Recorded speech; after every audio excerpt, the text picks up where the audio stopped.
Padre Santo, te damos gracias, Padre, porque tú eres bueno, porque esta mañana nos permites estar aquí reunidos para escuchar tu palabra.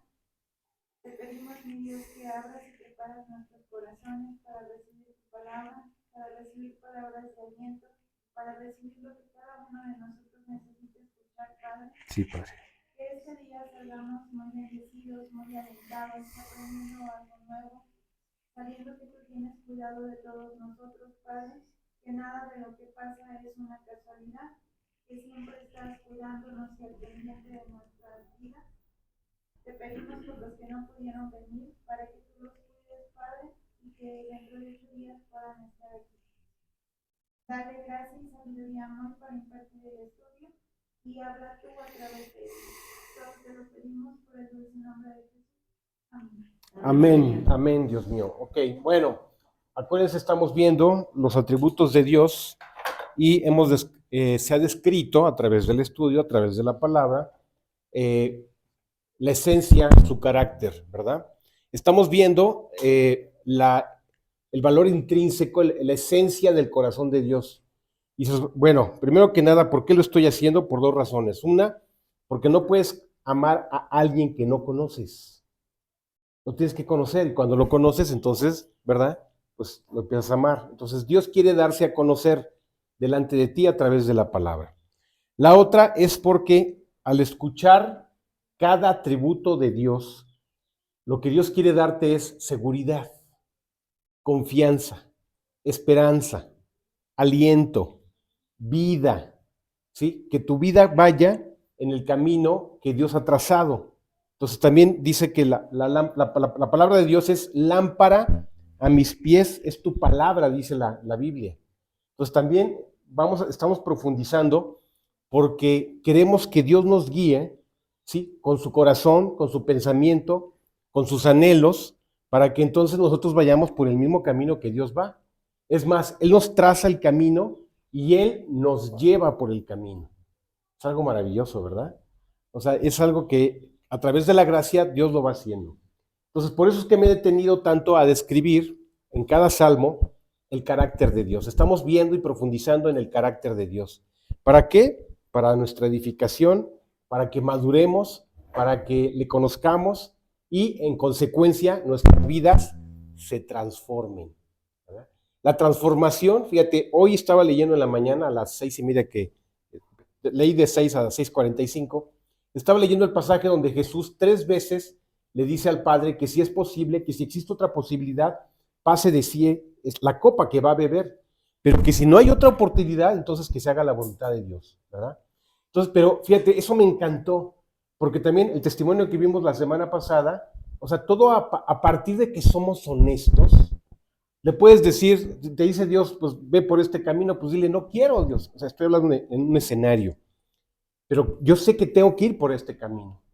Oye, pero como lo dijo muy bien Leti, es que este pecado aquí lo tengo y no lo quiero soltar, pero ayúdame a librarme de esto. ¿Sí me entiendes? O sea, a partir de la honestidad, de la sinceridad de tus palabras, es que Dios actúa con gracia en nuestras vidas. No es no es un cumplimiento, no es un esfuerzo humano, sino es simplemente manifestar tu corazón tal cual delante de Dios en plena honestidad, así suene a rebeldía, así suene a, oye, no seas tan claridoso, pero ¿qué crees? Que delante de Dios es exactamente lo contrario, tienes que ser perfectamente claridoso para que tú manifiestes tu verdadera intención, tus verdaderos motivos, lo que te está frenando, lo que te está atrapando, para que entonces Dios actúe. ¿Sí? Porque sí, Dios, quiero pensar bien, no, eso nunca va a suceder. No es quiero pensar bien, es tienes que transformar mi mente porque mi mente está cargada de muchas situaciones que no son correctas, ¿verdad? O sea, insisto, a partir de la honestidad, de nuestro corazón, ¿ok? Bien, entonces vámonos aquí, que fue lo que me quedé. Ayúdame, Tabito, para contextualizar. Uh-huh. Salmos 89, del 30 al 33. Si dejaran sus hijos mi ley y no anduvieran en mis juicios, si profanaran mis estatutos y no guardaran mis mandamientos, entonces castigaré con vara su rebelión y con azotes sus iniquidades. Mas no quitaré de él mi misericordia, ni falsearé mi verdad. Y Salmo 103, 4. el que rescata del hoyo tu vida, el que te corona de favores y misericordias. Ok, estábamos viendo entonces una de las características esenciales de los atributos de Dios es que Dios tiene infinita misericordia, ¿sí? Y les dije que esta palabra, que de hecho proviene del latín, ¿verdad? Y que se castellanizó, ¿verdad? Esto en el griego original lo dice de otra manera. Creo que es la única palabra donde el latín superó al griego, porque el griego es muy profundo en cuanto a su contenido, significado, filológicamente, como dicen los expertos, ¿verdad? El sentido profundo de cada expresión. Pero aquí, como se los he dicho, me encanta. Pero fíjate, vamos a entender bien que la misericordia es infinita, que la misericordia es de Dios para nosotros, pero hay una condición, que aquí, la única condición en la cual, vamos a decirlo así, sí tiene un límite la misericordia. Vamos a entenderlo aquí. Cuando una persona se rebela contra Dios, vamos a entender lo que es el pecado. El pecado es ir en contra de la voluntad de Dios. Así de claro, ¿de acuerdo? Y no querer que Dios con tu justicia te siga justificando. Dice la palabra, el que es justo, el que es justo practique la justicia, y el que es santo, santifíquese todavía. Esto lo va a hacer Dios, no tú ni yo, ¿sí? Pero bueno, cuando no queremos vivir en la ley de Dios, no es que tú cargues o cumplas la ley. Dice que la palabra en la antigüedad era la ley, en el presente es el evangelio, ¿sí? Es el Antiguo o el Nuevo Testamento, porque antes era la ley y ahora es la gracia. Entonces, aquí nada más era la única modificación. No es tanto mi ley, sino mi palabra, ¿sí? Mi palabra, y que no quisiéramos ya andar en la palabra, pues por eso que es tan importante todos los días vivir en la palabra, todos los días andar en la palabra. Si profanaren mis estatutos, obviamente, si no vivo en la palabra, pues ¿qué crees que va a pasar? Pues una rebelión, una rebeldía, ¿sí? O sea, no ando en los caminos de Dios, no quiero la palabra de Dios, quiero hacer mi voluntad, y naturalmente nos desviamos hacia cualquier otra cosa, cualquier cosa, puede ser algo insignificante o algo muy grave, pero nos desviamos desafortunadamente. Y no guardar en mis mandamientos. Acuérdate que los mandamientos de Dios están dados para que conozcamos la verdad, ¿sí? ¿Para qué está la ley? ¿Podemos cumplir la ley? No, no podemos cumplirla. Pero la ley, ¿qué es lo que hace?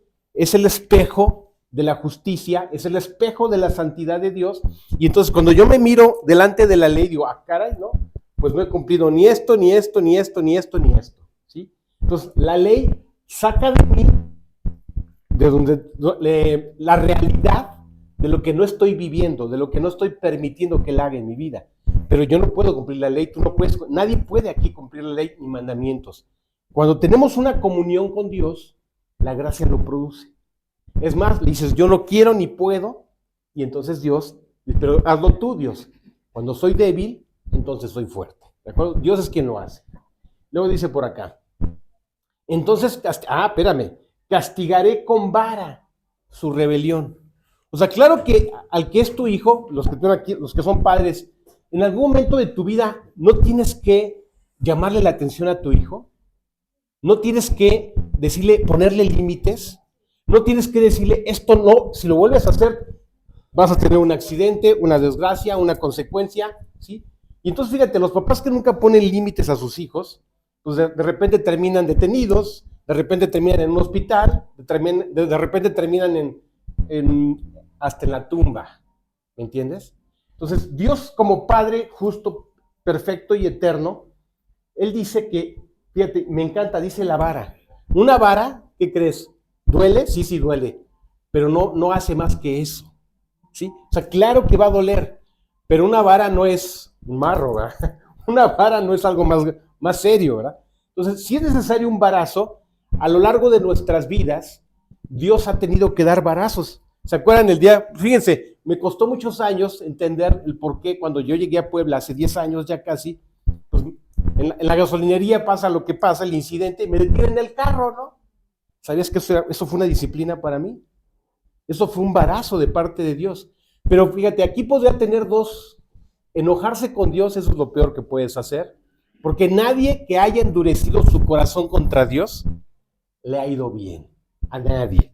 Entonces, pero sin embargo, cuando recibes el varazo o recibes la disciplina, tienes que hacer un alto y decir, bueno, ¿qué pasó? ¿Por qué? ¿No? Muchas veces, ¿sabes dónde está la disciplina en nuestras vidas? A través, por ejemplo, de alguna enfermedad que nos está quebrantando, ¿no? ¿Por qué Dios? Puede ser porque Dios quiere, acuérdate, manifestar su gloria, su gracia, su poder para sanarte, o verdaderamente puede ser una disciplina que Dios está permitiendo. Yo esa ocasión, hace más de 10, ya casi 10 años, yo dije, esto es injusto, esto no es, esto, aquí todos estos ya se pusieron de acuerdo, sobornaron a la policía, ya me llevaron a declarar, todo era corrupción en todos los sentidos, porque el afectado era yo, y me la voltearon, ¿me entiendes? Y entonces ahí 24 horas esperando a declarar, pero lo que querían era que yo soltara dinero. Eso es clásico, ¿no? Bueno, finalmente, años después, se los dije aquí, ese día Dios me disciplinó. ¿En qué trascendió? Bueno, de tener detenido un carro 90 días, estar 24 horas esperando a ver a qué horas declaraba, ¿no? Porque yo declaré, dijo, ya váyase usted, aquí no hay nada que perseguir, ¿verdad? Usted fue el afectado, ¿sí? En fin, entonces, pero Dios a veces permite la disciplina porque Dios a quien recibe como hijo lo va a tratar como tal. Porque qué padre es aquel que no disciplina a su hijo, ¿no? Dice una palabra de las más fuertes de la Biblia, porque si se os deja sin disciplina, tengo que decir esta palabra, dice Dios, entonces sois bastardos y no hijos. Así dice la palabra, ¿eh? Entonces, bendito sea Dios que tenemos un Padre que es justo, que es bueno, que es fiel, que tiene infinita misericordia, pero que cuando sea estrictamente necesario, entonces tendrá que traer disciplina. Y la vara no le quita la vida a nadie, no le fractura un hueso, simplemente es decir, ¿a dónde vas? ¿Sí? Fíjate, los pastores en la antigüedad eran expertos. Cuando una oveja salía, le gustaba salir corriendo, el pastor pues va por ella y la jala, ¿verdad? ¿A dónde vas? Pero si la oveja es necia y quiere salir siempre corriendo, y más aún cuando va hacia el despeñadero, ¿sabes qué es lo que hace? El bordón, no la vara, el bordón, que es una cosa de este tamaño, así pesada, gruesa, ¿sabes qué? La avienta. ¿Y sabes qué puede pasar? Le puede pegar en cualquier lado, en las ancas, en los lomos o en su cabeza, ¿verdad? Y entonces la oveja va a decir, porque se va a enojar y se va a enfurecer. Oye, ¿qué te pasa? ¿Por qué algo tan pesado me lo estás aventando? Porque si no te detenías, ibas a ir al despeñadero. 1000 veces un golpe que una vida que ya no se recupera, ¿verdad? En una ocasión, un padre que sí disciplinaba a sus hijos, tiene una chiquilla chiquita como de unos, ¿qué será? 3, 4 años, y entonces la niña le gustaba correr mucho. Pero o sea, no corras, hija, hasta que yo te vea, ¿verdad? En el parque. Total, la tenía muy bien disciplinada. Ella aprendió que cuando su papá estaba a la vista de sus ojos, la niña podía ir correr todo lo que quisiera. Pues un día, está la mamá abajo en el estacionamiento porque viene un edificio, se asoma y ve que la niña ve que vienen los abuelos, pero los abuelos estaban del otro lado de la acera. Y entonces emprende porque quiere ver a su abuelo corriendo, y el papá ve que va a atravesar la calle, y ¿qué va a pasar? Una desgracia, le iban a atropellar. Entonces, ¿qué le decía? ¿Le gritaba a la niña o le gritaba a la esposa? Porque la esposa estaba sacando a las cosas de la cajuela y no se percató de esta situación, que la niña ya iba corriendo para buscar al abuelo. Pues le grita desde arriba, detente, Karina, así se llamaba la niña, Karina, y así, yendo corriendo, a punto de pasar al otro lado, la niña se queda quieta, porque escuchó el grito de su padre que le decía, detente, Karina. Imagínate, si la niña no supiera escuchar la voz del padre, pues ahí pasa una tragedia, ¿me entiendes? Entonces, Dios es bueno, Dios es fiel con nosotros, y Él nos trata con mucha misericordia. Y en el último de los casos, tendrá que ser un embarazo, pero aún ese embarazo manifiesta la misericordia de Dios para que no pase una tragedia, ¿sí? Para que es mejor tener un leve quebranto, ¿verdad? A nadie nos gustan los quebrantos, ¿eh? Pero por un momento sufrir el quebranto y no tener que pagar vidas, destrucción, cosas que ya no tendrían remedio, ¿verdad? ¿Te das cuenta qué padre, qué bueno es nuestro Padre Dios? ¿Sí? Tiene infinita misericordia, pero en su caso será necesario a veces un embarazo. ¿ok? Es lo que estoy hablando. El que rescata del hoyo tu vida, el que te corona de favores y misericordia. Fíjate, aquí vámonos al extremo, ¿no? Aquí no se detuvo la persona o la oveja, ¿verdad? En el momento en que se le dijo detente, sino que llegó a este extremo, a estar en el barranco, estar en el precipicio, estar atrapado, ¿sí? Y entonces, ¿qué es lo que hay que hacer? Pues clama con todas tus fuerzas. Y en ese momento, fíjate, Dios llega. Hay una escena, no sé por qué no la traje impresa, donde está el pastor con su cayado, se está tomando de un árbol, de una de sus ramas, se sostiene y se está estirando todo lo que puede para sacar a la oveja del barranco, arriesgando su vida. Si él hace un movimiento en falso, los dos se van al precipicio, pero no, está así, haciendo un sobreesfuerzo y estirándose todo lo que puede con la ayuda del cayado para ir y sacar a la oveja que estaba a punto de irse ya al abismo, ¿verdad? Está atrapada, pero está en pánico, porque sabe que un movimiento la lleva al abismo, ¿no? Entonces, eso es lo que significa esto, ¿sí? O sea, lo que te quiero decir que reflexionemos esto. Dios nunca dejará de tener de ti, de mí y de todos misericordia. Pero no podemos abusar de esa misericordia. No podemos decir, pues al cabo Dios es bueno y va. No, espérate. ¿Sabes cuál es la oveja más difícil de rescatar? La que más lejos se va. Y entonces sí, puede llegar el depredador, puede llegar el oso, el chacal, el puma, el león de la montaña o puma, y entonces se ve acorralada y empieza a gritar con todas sus fuerzas. Pero ¿qué crees? Está tan lejos del pastor que el pastor no puede llegar a rescatarla y a dar su vida por ella si es necesario. Entonces, si te das cuenta, hay límites en donde Dios lo ha cambiado, Dios va a hacer todo lo que tenga que hacer por ti, pero a veces es tan lejano ya, estamos tan lejos, que desafortunadamente, pues es muy difícil que pueda llegar rápido el auxilio, ¿verdad? Porque Dios llegaría, Dios llega, pero tenemos que ser prudentes, sabios, cuidadosos, de no irnos más allá, ¿sí? Porque no vas a pensar que es tan fácil como oprimo el botón de emergencia y pues van a llegar los servicios. No es marcar el 911 y va a llegar la asistencia. No es tan sencillo. O sea, porque a veces nuestras vidas se complican y podemos estarnos alejando cada vez más de la ayuda y el socorro de Dios. Entonces, la primera reflexión de esta mañana es: nunca abusemos de esa infinita misericordia, ¿sí? O sea, no es sensato, no es correcto. Podríamos perder muchas cosas, ¿de acuerdo? Vámonos también, por favor. Muy bien, fíjense, era la conclusión del tema pasado. Tere, por favor, ¿quieres leer? Yo leo tú vas a leer el versículo, voy a leer yo la reflexión. Bueno, siguiente atributo de Dios: Dios es infinitamente paciente, ¿verdad? Entonces, Dios es lento para la ira y paciente con sus criaturas. Es generoso en bondad y amor eterno. Ok, vas tú, Tere. Pero tú, Señor, eres Dios clemente y compasivo, lento para la ira y grande en amor y verdad. Salmo 86:15.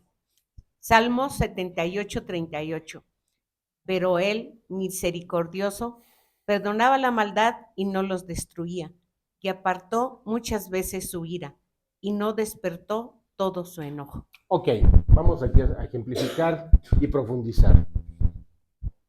Clemencia y compasión. Fíjate, lento para la ira. Una persona así es una persona templada. O sea, es una persona con carácter. Es una persona que soporta la presión, que soporta la provocación y está balanceada, templada. Y no recurre al extremo para entonces hacer que esto estalle, ¿verdad? A ser reactivo. Lo contrario a esto es ser reactivo o responder en reacción desatada, ¿sí? Dios no. Dios es clemente, compasivo. Y fíjate, es lento en lo que debe de ser lento, porque es cosa tremenda caer en las manos del Dios vivo. Por eso es que Dios posterga y posterga la ira, ¿sí? Y grande en amor. Y antepone, antes que la ira y el castigo, el amor la verdad y la misericordia. Él se deleita más en perdonar y en cubrir el pecado que en tener que hacer como el juez, ¿verdad? Dar la sentencia y golpear con el mazo, ¿sí? Dios no es así. Entonces, es generoso en bondad y amor eterno. Luego dice acá, pero él misericordioso y perdonaba la maldad y no los destruía. Aquí me tengo que detener. Fíjate, después de que está David en el trono, le sucede su hijo Salomón. Y después de Salomón hay 20 reyes. Todos son de la descendencia, la consanguineidad directa de David. De hecho, por ahí hay un caso curioso. Hay una reina que se llama Atalía, ¿verdad? Dentro de los reyes de Israel. Es la excepción. Son 20. Y ellos persisten, antes de que llegue la disciplina, 150 años más todavía que Israel. Acuérdate que hay una excisión, se dividen, y por un lado, al reino del norte, fundan su capital en Samaria, ahí se van 10 tribus, ahí erigen un altar en la ciudad de Samaria, y especialmente es Efraín y Manasés los que están allí. Pero en el sur se quedan no inventan ninguna capital porque Dios estableció su morada en la tierra, en la capital de Jerusalén, exactamente en Sión, exactamente, y allí ellos adoran a Dios porque Dios así lo había mandado. Se quedan 2 tribus, Judá, Leví y un poquito de la tribu de Benjamín. Ahí están. Ellos se mantienen fieles a Dios y prácticamente van alternando, es algo muy curioso. Un rey sí busca a Dios, ama a Dios y se entrega con todo su corazón, pero resulta que tiene un hijo contumaz, cabeza dura, que no quiere nada con Dios. Pero luego ese cabeza dura tiene otro hijo que lo sucede en el trono y dice, no, oye, mi papá murió en una guerra, murió a causa de su maldad, de su pecado. No, yo no voy a corromper mi vida, así sea mi padre. Entonces como que alternaban. Uno vivía para Dios, el otro no. Uno sí, uno no. Uno sí, uno no. El ejemplo más impresionante es Josías. Josías es un hombre que se consagra a Dios como rey de Israel, no de Israel, de Judá, perdón, siendo que su padre es un destructor de todo en cuanto a maldad. Pero ¿qué crees? En el caso contrario de los hijos de Israel, desde el primero hasta el último, todos los reyes de Israel, los que habitaban Samaria, se corrompieron.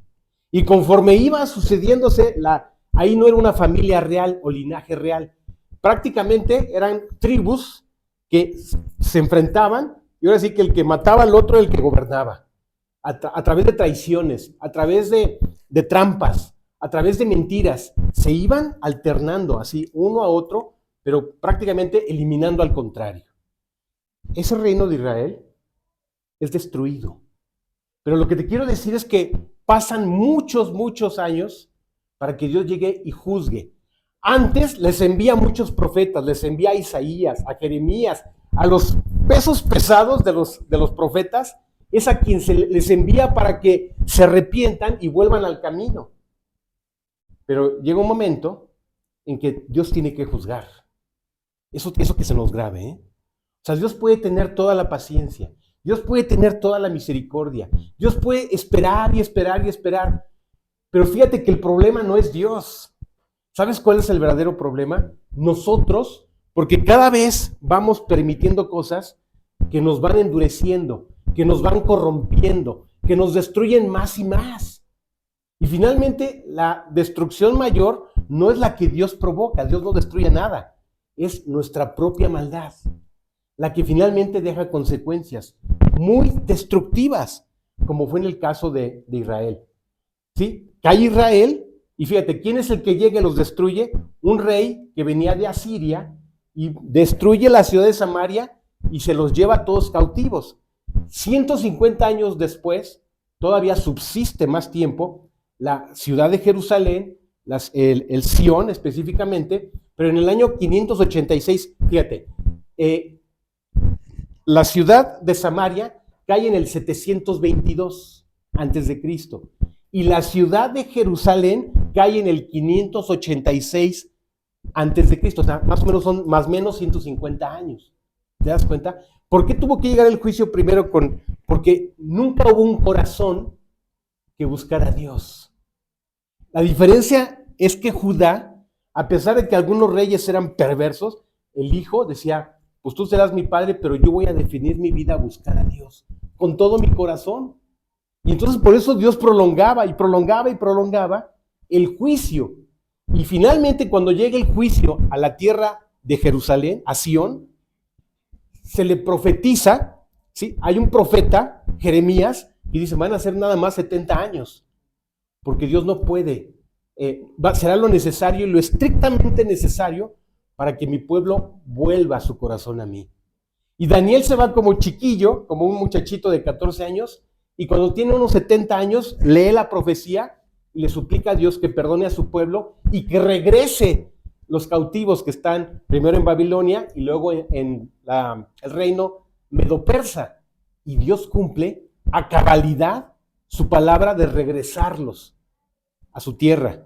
Pero sí reciben una disciplina que dura 70 años. Fíjate, todo este panorama que tuve que dar así largo es para poder comprender esto. ¿Sí? Dios va a tener que disciplinar cuando sea estrictamente necesario por el bien y por la vida de sus hijos, nosotros, ¿sí? Con un propósito de que volteemos a Dios, de que nos rindamos ante Él, a que humillemos nuestro corazón y volvamos a esa comunión profunda con Él. Porque Dios es misericordioso, perdona la maldad, y grábate esto, y nunca jamás nos destruirá. Cuando venga un quebranto, bendito sea Dios por el quebranto. Esto nos cuesta trabajo entenderlo. Pero bendito sea Dios por el quebranto antes que la destrucción. El quebranto, ya lo dije, puede ser una disciplina, puede ser un momento de escasez económica, un momento de quebranto en la salud, un momento en el que las cosas no funcionan. ¿Qué está pasando? ¿Por qué no funcionan ¿Por qué antes sí funcionaban y ahora ya no funcionan? Puede ser de la manera que sea, pero Dios lo que quiere es que tú y yo volteemos al corazón de Dios. Entonces, la disciplina es un arma de dos filos en un sentido. O finalmente nos quebranta y nos humillamos delante de Dios, o cuando hay dureza en nuestra alma, lo único que sucede es que nuestro corazón se endurece. Y se endurece y se revela más. Pero eso sería una catástrofe. Sería lo peor que podría pasar. Endurecernos más, enojarnos más. ¿Por qué no mejor sería reconocer lo que tenemos que reconocer delante de Dios? Y todo, ya, habiendo reconocido el error, el pecado, la dureza, la maldad, la rebelión, lo que se tenga que reconocer, se confiesa, se reconoce para volver a estar en comunión con Él. Y Dios bendice. No es a pensar que después de una disciplina no se puede restaurar nuestras vidas. Claro que se pueden restaurar y aún pueden ser mejores que lo que antes era nuestra vida espiritual. ¿Ok? Bien. ¿Por qué? Porque Dios tendrá paciencia, eterna paciencia para con nosotros. ¿Tabito? Vimos todo, ¿verdad? No faltó nada. Ok. A ver. El que sigue, por favor. Segunda de Pedro 3, del 8 al 9. Mas, oh amados, no ignoréis esto, que para con el Señor un día es como 1000 años, y 1000 años como un día. El Señor no retarda su promesa, según algunos la tienen por tardanza, sino que es paciente para con nosotros, no queriendo que ninguno perezca, sino que todos procedan al arrepentimiento. Exactamente. Cuando venga el quebranto, cuando venga la disciplina, cuando venga el mal momento, es decir, fíjate, todo quebranto tiene un propósito y tiene un tiempo. Que esto nunca se nos olvide. ¿El propósito cuál es? Vuelve tu corazón a Dios. Ese es el primer propósito. Y el segundo es por un tiempo. ¿Sí? Todo quebranto, toda situación tiene un propósito y tiene un tiempo de cumplimiento. Ningún problema que hemos pasado en la vida es eterno, sino tiene un objetivo. El objetivo es humillar nuestro corazón, humillarnos delante de Dios, voltear al trono de Dios, al trono de la gracia, al trono del poder, para volver a estar en comunión con Él. ¿Sí? Entonces, dile, Dios, por favor, que este tiempo que no me gusta, que este tiempo que no entiendo, que este tiempo que es difícil, se cumpla ya, porque si no sabes qué sucede, se convierte en un dolor perdido. O sea, viene el quebranto de lo que sea, ya expliqué los 3 que pueden venir, y seguimos siendo iguales. No pasó nada. Seguimos obstinados, necios, reteniendo alguna situación en nuestra mano, ¿verdad? Y no cambió nada en nuestra vida. Pues qué lástima, porque fue un dolor perdido. Tal vez el quebranto termina, la prueba termina, pero no cambió nuestras vidas. ¿Qué crees que va a pasar? Oye, lo clásico, ¿no? Hasta en las primarias lo aplicaban. No entiendes la lección, pues ya saliste reprobado. Y hasta que no pases el examen, o hasta que no pases la materia. Y entonces podemos continuar, ¿verdad? Es un clásico eso, ¿no? Con Dios es igual. Viene el quebranto, viene el dolor. ¿Pasamos la prueba o no pasamos la prueba?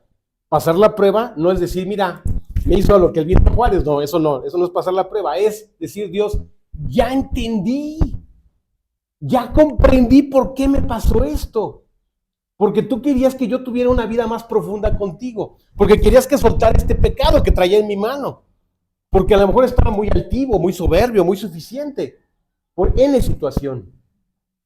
Y entonces cuando ya lo entiendes, dices, valió la pena el quebranto.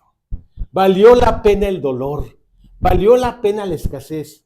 Cumplió el propósito para el cual Dios lo permitió. Volver nuestro corazón a Dios. ¿Ok? Señor, ¿verdad? Bien. Pacientes para con nosotros. Sí, ya, vámonos. Ok. Otra de los atributos de Dios, de su personalidad. Dios es omnipresente. Todo el ser de Dios está presente en todas partes. No existe lugar en que la presencia de Dios no esté presente. Ok. Bueno, ya que conocieron un poquito más de mi testimonio de hace 39 años, ya te lo puedo decir sin ningún problema. Yo llegué a Cristo y tenía una novia, ¿no? Obviamente, pues no era Delia. Delia la conocí hace 30 años. Esta chica era de hace 39. Entonces, esta chica se convierte, afortunadamente, ¿verdad? Eso fue lo mejor que pudo haber pasado. Terminamos ese noviazgo porque, pues, no iba por ahí ese noviazgo.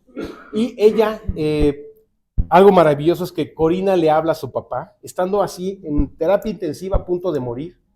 Paco y Corina entran, le testifican y el Señor recibe a Cristo. Y todavía vivió un año más. O sea, estando ya a minutos de que podía morir, Dios lo rescata y le da un año, o creo que fueron 2, todavía de vida. ¿Sí? Entonces, esto les impactó así grandemente. Porque estando ya inconsciente, así cerrados los ojos, Corina le hablaba al oído y les explica, o sea, y nada más se hacía caso apretándose la mano. Y cuando el Señor le respondió, dijo, sí, me está escuchando. O sea, bien inteligente Corina, ¿no? Le habla el esto, el otro, y lo guía en oración. Dios prácticamente lo rescató de la muerte a este señor. Vive 1 o 2 años más.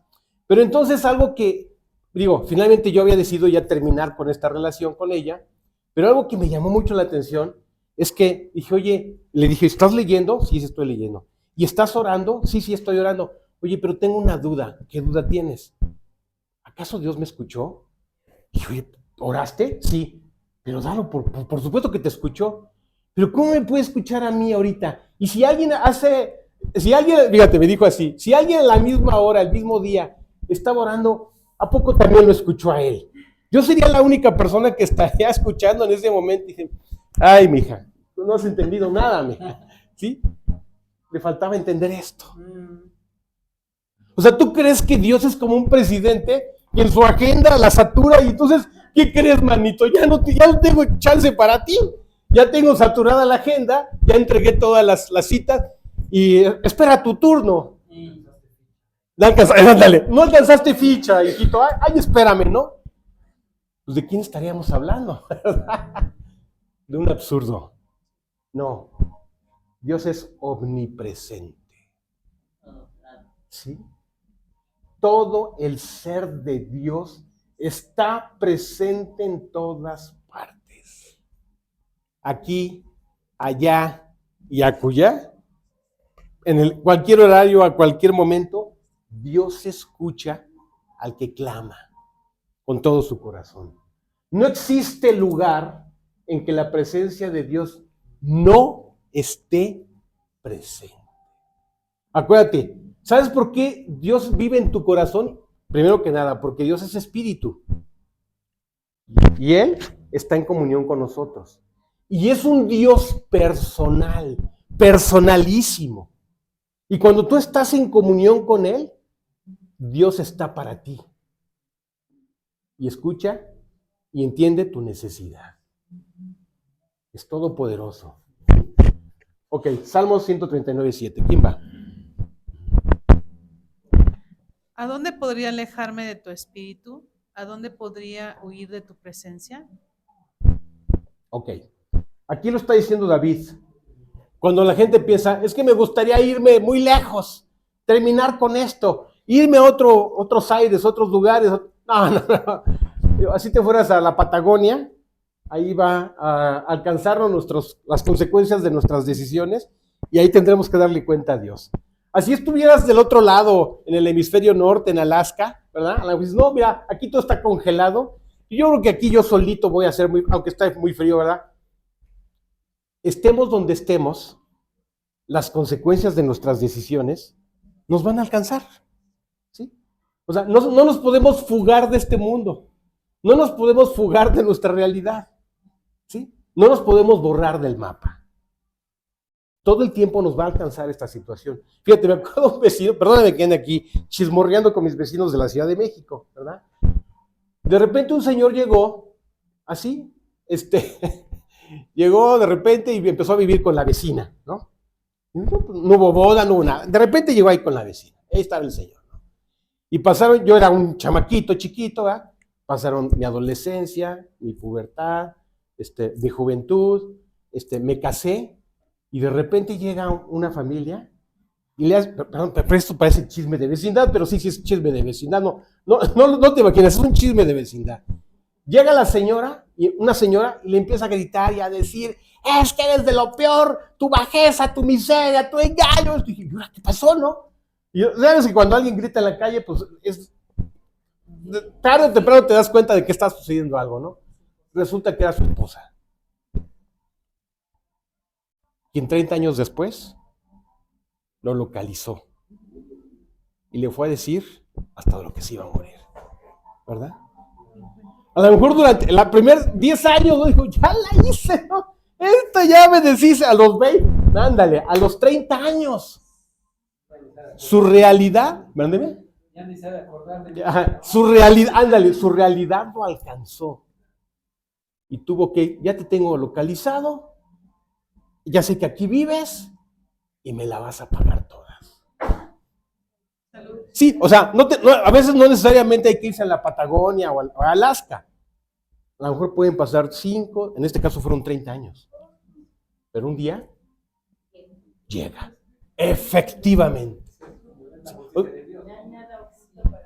Exactamente, o sea, tarde o temprano, a veces muy temprano, pero a veces muy tarde, pero se cosecha lo que sembramos. Nos alcanzan las consecuencias. Dios no lo quiere evitar. Dios quiere evitar que un día finalmente nos atrapen en nuestra triste realidad y tengamos que comparecer delante, primero de la autoridad, ¿verdad? Lo que se hizo mal. ¿Sí me explico? Ok, entonces, ¿ya lo leímos? Perfecto, vámonos. Dios es omnisciente. ¿Qué significa esto? Que todo lo sabe, ¿sí? Esto vamos entendiéndolo. Dios todo lo sabe, tiene plena conciencia de sí mismo y conoce todo lo real y lo posible. Él ve a través, mándeme. Creo que se saltó al 10, ¿no? A ver, sí es cierto. Ah, qué bueno, qué bueno. Así está, entonces hubo un error. A ver, ¿te regresas? Sí, para verificar que está... No. A ver. Sí, hubo un brinco. Sí, hubo un salto de número. Ok, gracias por la observación. Bien, es el 10, ¿de acuerdo? Omnisciencia. Dios todo lo sabe, tiene plena conciencia de sí mismo y conoce todo lo real y lo posible. Él ve a través de la fachada externa de las situaciones y las personas y observa con una mirada penetrante en los corazones de los hombres. ¿Sí? Fíjate que uno de los más grandes conflictos que Jesucristo tuvo con los fariseos es que los fariseos se vestían de una manera muy especial. Llevaban largas filactelias, se cubrían con mantillas. Fíjate, hasta el día de hoy, cuando los judíos van a orar al muro de los lamentos, los ortodoxos se ponen una especie de chalina o mantilla sobre su cabeza. ¿Sabías que eso es un rollo, es un cuento? Y curiosamente, esa chalina o mantilla es de color blanca, tiene 2 cintas azules y dio el origen a la bandera de la nación de Israel. ¿Sí? Esa chalina es su símbolo nacional. ¿Qué crees que eso no dice la Biblia? O sea, ¿en qué momento dice la Biblia que habría que usar una mantilla con filacteria? No lo dice. ¿Sí?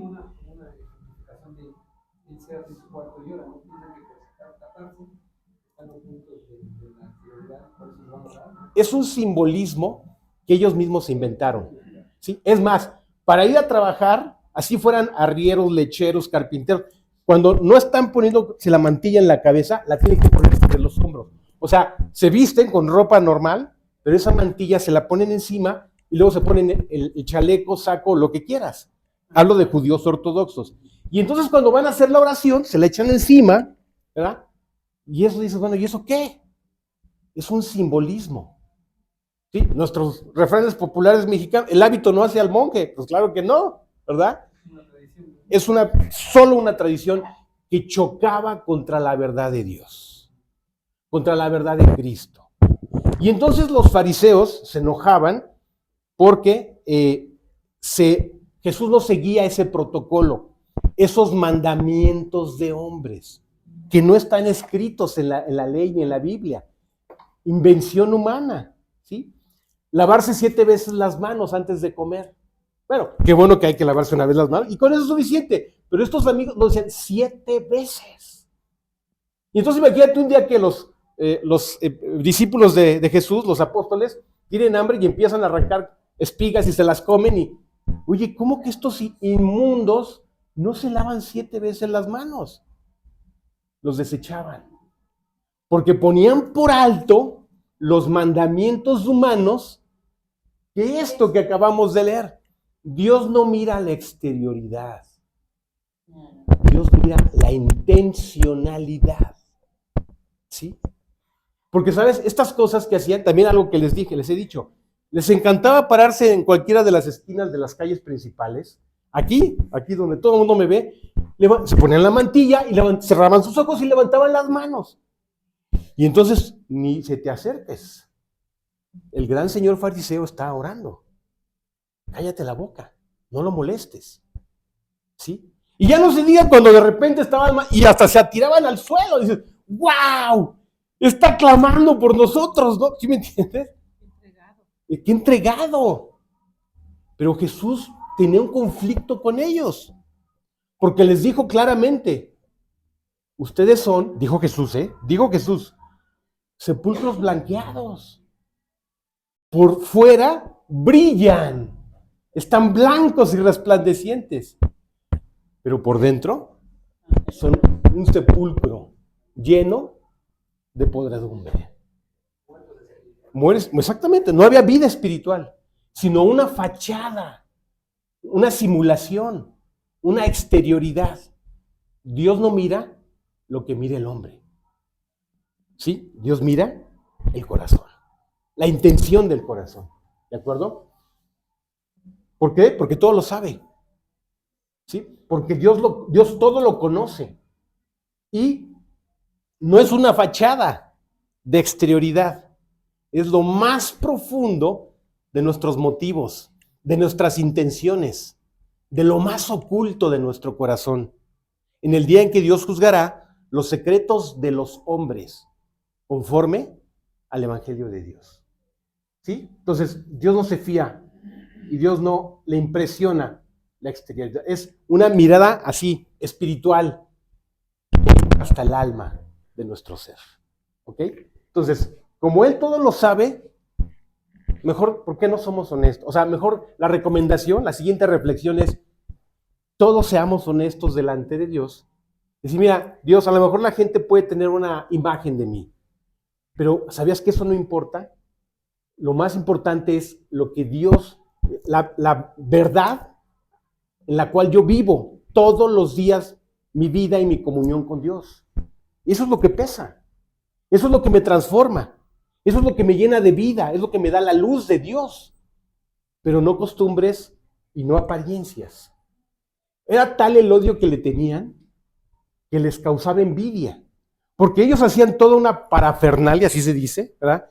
Toda un protocolo, el lavamiento de las manos, la mantilla, las oraciones, toda un rollazo, diríamos aquí, ¿verdad? En México, para aparentar que eran hombres piadosos. Pero Dios los identifica inmediatamente, les dijo, no, eso no sirve de nada. ¿Sí? Lo que sirve es el corazón que se le entrega a Dios. Laura dijo algo increíble en la semana, en el estudio que les doy. ¿Cuál es el mayor sacrificio? Nuestra entrega a Dios. Ese es el más grande sacrificio. Dios, aquí estoy. Y estoy con todos mis defectos, con todas mis debilidades, con todas mis limitaciones. Dios, ¿cómo te necesito? Que me cambies, que me transformes, que me llenes. Que te hagas presente en mi vida. Esa es el más grande ofrenda que le puedes decir a Dios. Te necesito con toda mi alma, Padre, para que transformes mi vida. ¿Ok? No apariencias. Incluso estar sin querer estar. Igual, ¿no? O sea, un cumplir, ¿no? Fíjate. Los fariseos, bueno, la gente, ya no los fariseos, la gente seguía a Jesús con un motivo no muy honesto. El día anterior les había dado de comer. Habían comido 4,000 personas y luego habían comido 5,000. Entonces dijeron, oye, pues, ¿dónde está Jesús? ¿Verdad? Pues vamos a buscarlo. ¿Cuál será el menú de hoy? ¿Verdad? Ayer hubo una muy buena comida. Y entonces les dijo Jesús, ¿me buscáis? Porque comieron y se saciaron. Vivid y trabajad, no por esta comida, sino por la comida que a vida eterna permanece, la cual os dará el Padre. Fíjate, los enfrenta, ¿sí? O sea, esa es una forma, o sea, seguir a Cristo por otro motivo, no por el verdadero, ¿sí? Por la que sea, por tradición, compromiso, obligación, estar sin estar, exactamente. Y Jesús conoce, Dios sabe perfectamente cuáles son nuestros motivos reales, cuál es la intención. ¿Qué hace? Fíjate, la prueba máxima. Llega Judas y le da un beso. Quiero decirte que el beso en la antigüedad, especialmente en las culturas orientales, no está visto como aquí en Latinoamérica. No, acá es otra cosa, ¿sí? Pero allá con ellos es el beso de un padre, el beso de un hijo a un padre, ¿sí? El beso de alguien que reconoce la autoridad y va y lo besa. Entonces, cuando llega Judas y le da un beso, le dice, salve, maestro. ¡Wow! ¡Qué va! Exacto, ¿no? O sea, lo está reconociendo como su padre espiritual, ¿no? Y le dice Jesús, con un beso, ¿entregas al Hijo del Hombre? Fíjate, entonces, ¿cómo no ibas a ver lo que Judas estaba haciendo? Diciendo, mira, engañaste a todos, a mí no me engañas. Fíjate, disfrazando una piedad, una actitud amorosa con la traición, con el engaño, con la mentira que estaba fraguada para quitarle la vida a Cristo. Para que no se vea tan descarado. Vulgar, corriente, ándale, ¿no? Miserable, lo que era, ¿no? Realmente, ¿no? Sino todo disfrazado, sí, dime. En el testimonio que yo le di hace 8 días, Sí. fue lo contrario. En una situación que podía haber sido mala, la convirtió en una situación buena al llamarlos a ustedes a estar con Cristo. Efectivamente. O sea, lo que iba a terminar, fíjense, voy a dar un detalle, ¿eh? Ahora va a mi parte, ¿verdad? Un detalle. Y esto lo hablé en la semana con Manuel. Dijo, oye, Manuel, ¿te acuerdas? Año 76, 77, tú ibas en tal grado, yo iba en tal grado, estábamos iniciando, íbamos en la primaria. ¿Y te acuerdas que un día llega mi mamá Y sí, y eran como las 12:30, 1 de la mañana, y amenaza a mi papá, y nomás le encuentro. Te juro que te vas a arrepentir, y te juro que sí puedes capaz. Y dijo algo impresionante, ¿sí? Y todos nos quedamos helados. Y si me voy a la cárcel por esto que voy a hacer, qué bueno que me vaya a la cárcel, para que tengas vergüenza de lo que estás haciendo delante de tus hijos. Imagínate a la 1 de la mañana cuando estás dormidito así y escuchas ese griterío y esas amenazas.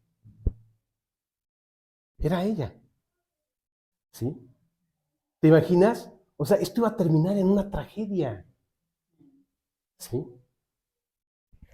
Cuando los hijos de José, los hermanos de José, están en el desierto, los secuestran. Y entonces están diciendo, ¿qué hacemos? ¿Lo matamos? ¿O qué hacemos con él? Están maquinando, ¿verdad? Y bueno, vamos a ver qué se nos ocurre. Y lo meten a una cisterna. Y el mayor de sus hermanos da la cara por él. Y digo, no se atrevan a tanto. ¿Cómo le van a quitar la vida a este muchacho? El otro estaba así, pánico, pálido, en un pánico, y palidecía y nada más escuchando, me van a quitar la vida.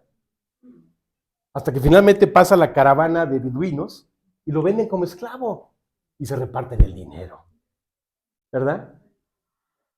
Imagínate. Y cuando se enfrentan a José, ya José como primer ministro de Egipto, él, imagínate, 20 años después, pues sí cambiamos mucho, y más con la cultura que él trae encima, ¿verdad? La cultura egipcia. No lo reconocieron, y menos hablándoles en el idioma de los egipcios. Y él aguantándose.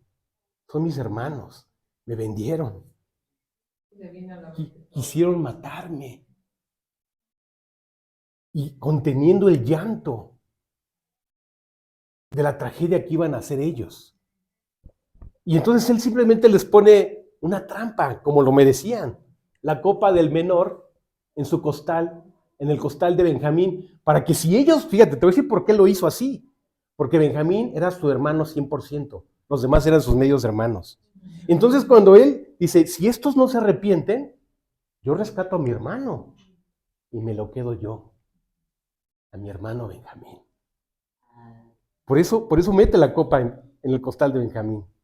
¿Sí? Les dice así, pues ¿qué creen? Que la sentencia es que el que donde se encuentre va a quedar como esclavo recluido, en reclusión perpetua. Entonces todos se espantan, ¿verdad? Entonces todos, ahí donde se voltea, ahí es la justicia de Dios. La justicia los alcanza.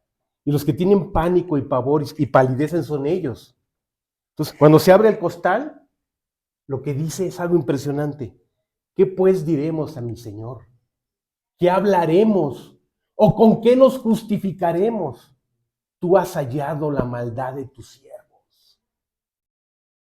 Y se postran delante de él.